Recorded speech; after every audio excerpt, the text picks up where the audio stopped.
Hey everyone, this is Pete, and welcome back to Atari A to Z Flashback, a series of short playthroughs of the 150 games that make up Atari Flashback Classics for Nintendo Switch. Today's game is Fatal Run. This was a 1989 release by Atari, and weighing in at an almighty 32K, one of the largest Atari 2600 games ever released.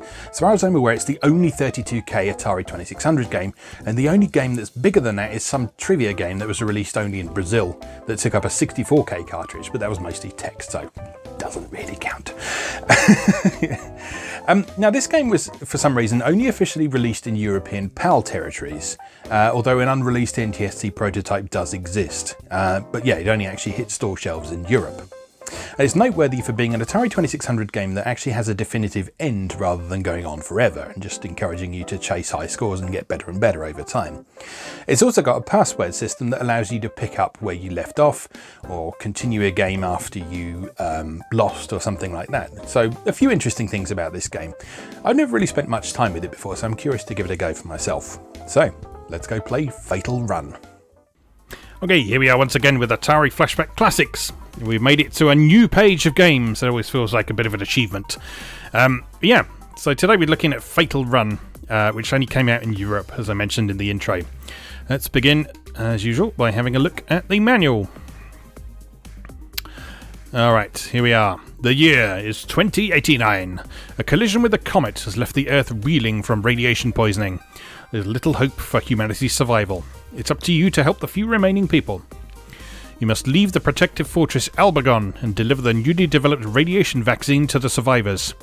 Your journey will not be an easy one. Nefarious henchmen are waiting to knock you off and steal the vaccine to ensure that they will survive to rule the planet. Every driver on the road is out to get you. Your only hope is to get them first.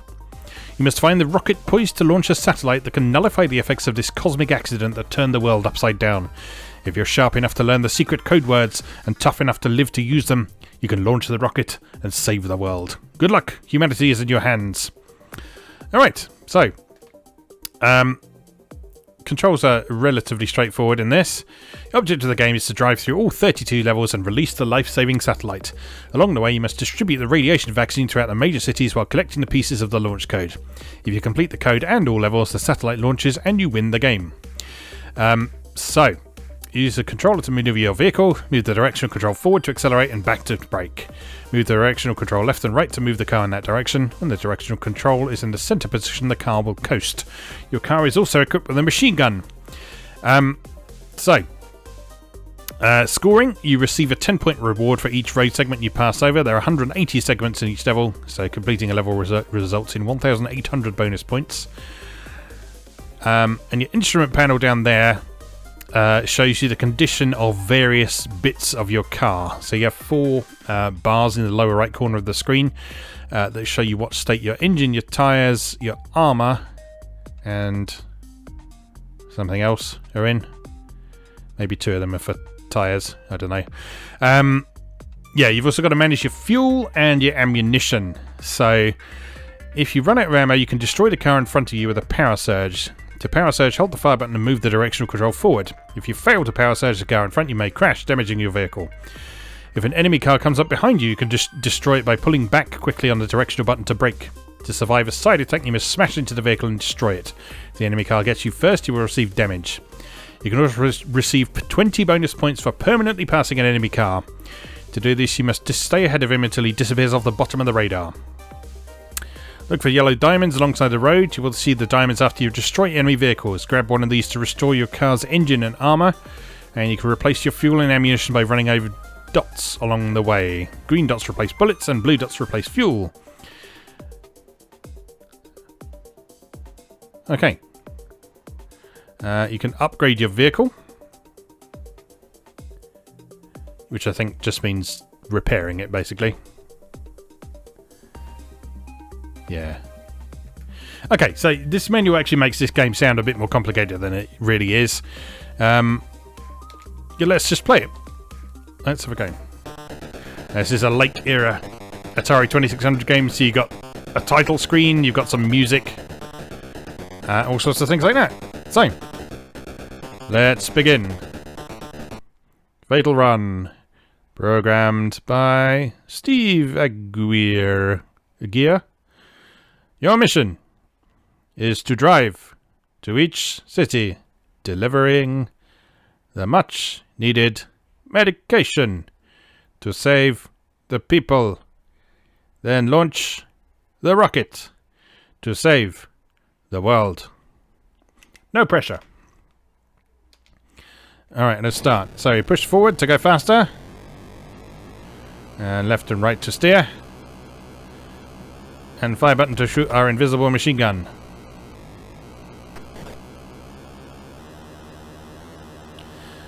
So yeah, in practice this is a fairly straightforward, old school vanishing point racer with a bit of hot combat action along the way.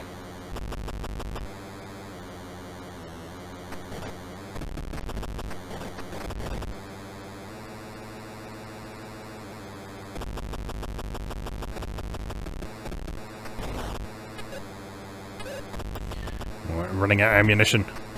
I am out of ammunition. Let's see if we can do one of these power surges. There we go.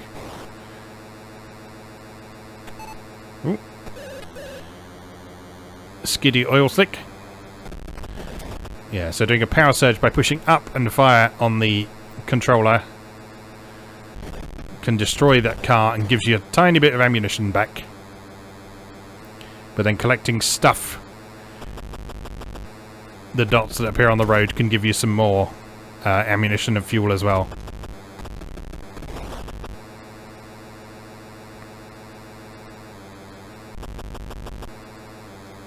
Difficult to judge how far through the level you are, because there's no real indication of that. I mean, it said that you get 1,800 points just for getting through the level. Oh, is that the end of it? Yes, it is. I think the quicker you get through the levels as well, the more people you save as well. So we get 600 points for that. Very nice. Let's continue. Fantastic time. Your speed has saved most of us. This is a small token of our appreciation. Why can't that scrolling message fill the whole line? Your car is still in pretty good shape. Alright. So at this point we can top up on things. So we can repair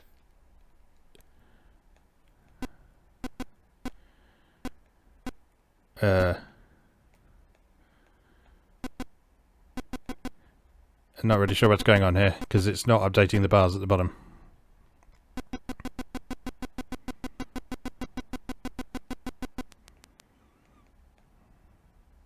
Oh, it is, just very slowly. Okay, right, well that's everything that I had. So, oh, I didn't top up my ammunition. Derp. Never mind. We'll just have to power bash. And or collect the dotty dots.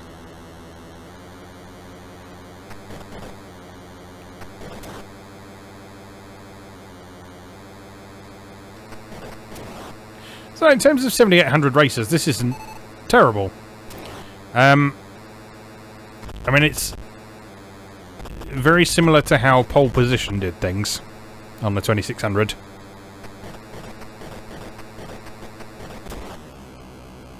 Use the brake to fend off an enemy there. Yeah, it's quite similar to how pole position on 2600 did things, but sort of the addition of the combat mechanics and the stuff with the radar is quite clever. Because it allows you to sort of fight against enemies that are off screen. And that really helps to sort of give a feeling of 3D to what's going on.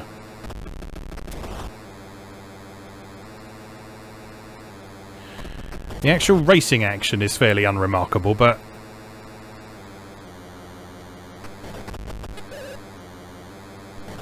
when you combine that with the combat mechanics, that makes things pretty interesting. Well, I think my engine's damaged, so I can't go quite as fast.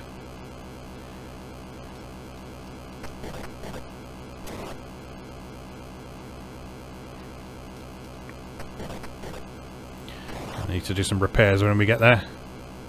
Oh, we are here. Oh, I get it. Right, so that doesn't give you points. That gives you money to spend on upgrades. Okay, so not quite as good as last time, but still pretty good. Give me the slow scrolling message.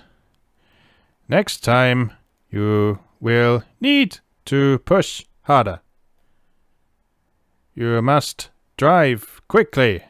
You are our only hope. Repair what you can. All of your car needs help. Alright, well, let's repair then. Let's get that engine back in action. Well, that's all we can afford for the minute. I think we're good for fuel, though. Let's just concentrate on getting there quickly this time. I'm not going to worry too much about combat.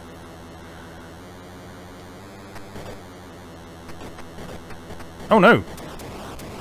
I blew up! Oh.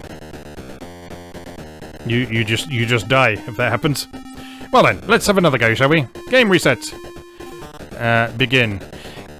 Now, I mentioned there's a password system in this. You don't get a password for every level. It's about every 5 or 6 levels, I think.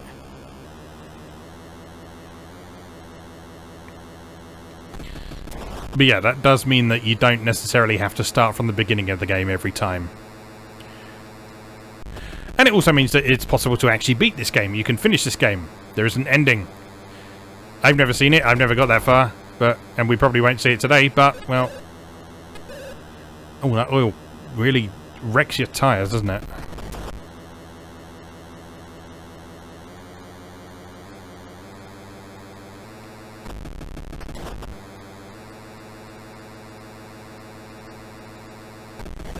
This is quite impressively speedy for a 2600 racer. And it's got some relatively advanced features for the time as well. Like, it's got some undulations. You'll notice that it's moving up and down. And they're not huge hills or anything like that, but they are noticeable. It's got unique backgrounds for each stage as well. That's where that 32k power is going.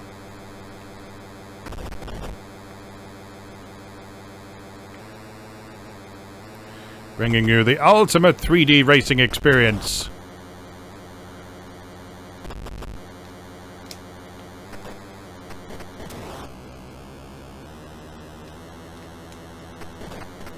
Braking so that they smash into the back of you is very satisfying. That power charge forwards is fun as well. This is pretty fun. I quite like this.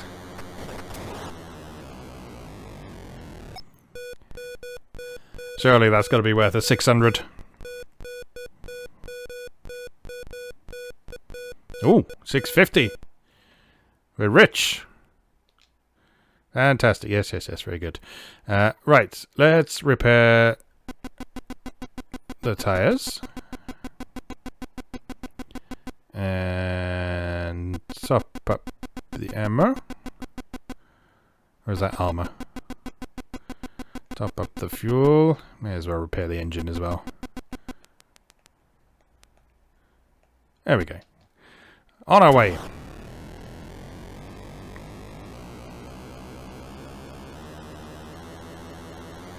No, that was definitely armor, not ammunition. Oh, missed the thing. That would have given me some ammunition. Which I could do with. But never mind. If you're wondering, when you fire the machine gun, no, you can't see the bullets. This isn't a 30 frames per second thing in this case. No, you just can't see the bullets. It's just assumed that you're firing directly ahead of where your car is. So...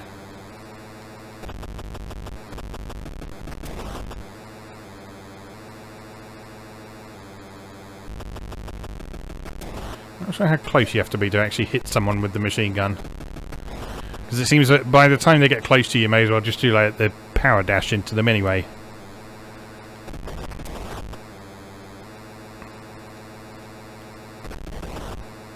Maybe having the machine gun just helps the power dash be a bit more effective.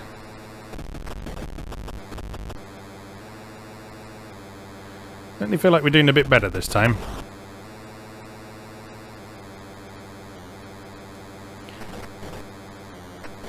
You kind of need to drive pretty aggressively in this, actually aimed specifically for the cars rather than trying to go round them. Because if you go round them, they're just going to get behind you and attack you from there.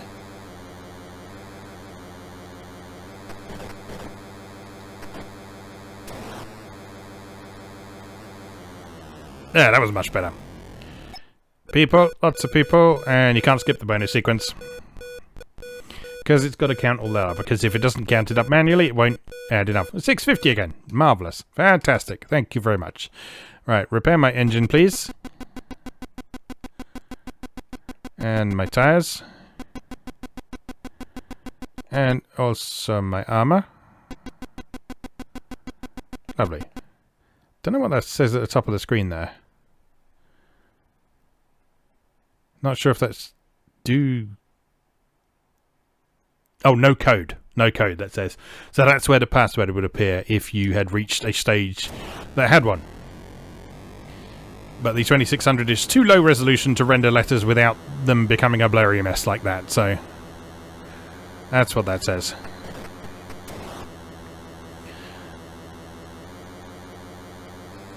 I'm having a good time with this. This is fun. I looked up some...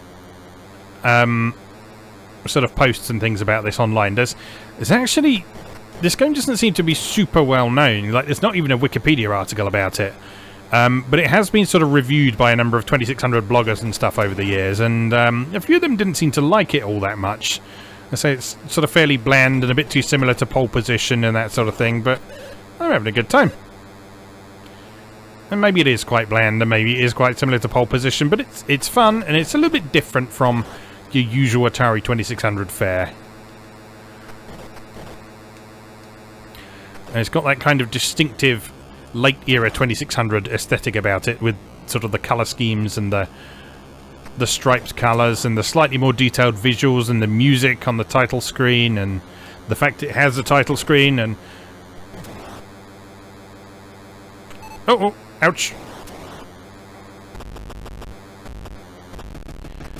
Yeah, it's a good, interesting example of what the twilight years of this dear old console had to offer. If you lived in Europe. Don't know why this only came out in Europe. That seems very strange to me. Because, like... The 2600 did come out here. But it always seems that when you read stuff about it, it seems to be a very America-centric console. And so, like, over here at the time, we were very much involved in sort of the home computer era, the microcomputers, the Atari 8-bits, the Commodore 64s, all that sort of thing.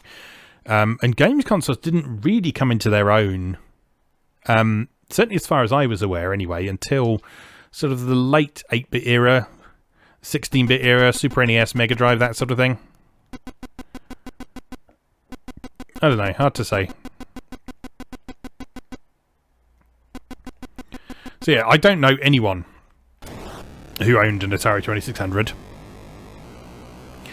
I knew people who had... Oh, I should have got some fuel, shouldn't I? Whoops! Oh, and I missed the fuel diamond on the road.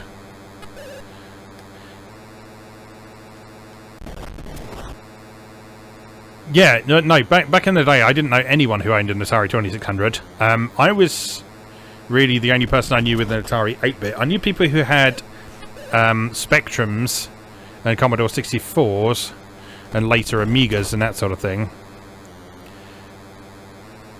But 2600, no, I don't know anyone who had one of them. Maybe it was just slightly before my time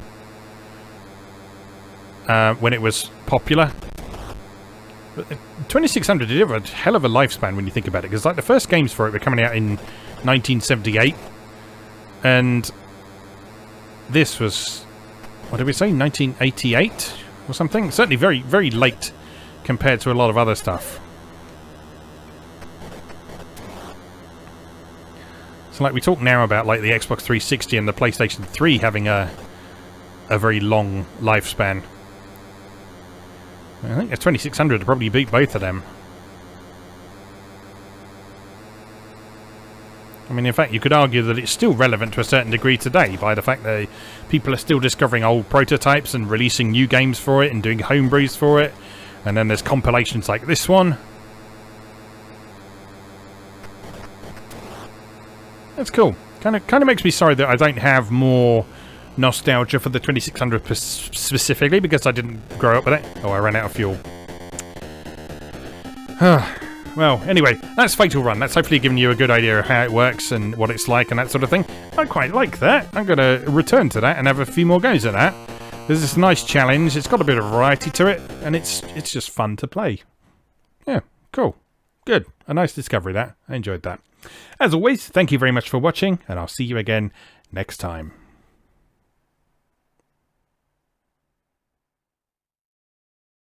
Thanks for watching. If you enjoyed this video, please help out the channel by leaving a like or a comment and subscribing.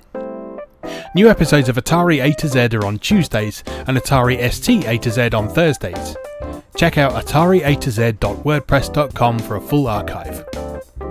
Do please also check out my other projects mowing.net, where I explore Japanese and Japanese-inspired games from yesterday and today, and videopackgames.wordpress.com, which aims to catalogue the small but well-formed library of the Philips G7000 Videopack computer, also known as the Magnavox Odyssey 2. You can also support my work on Patreon or buy me a coffee. You can find links to do both down in the video description. Thanks again, and I'll see you next time.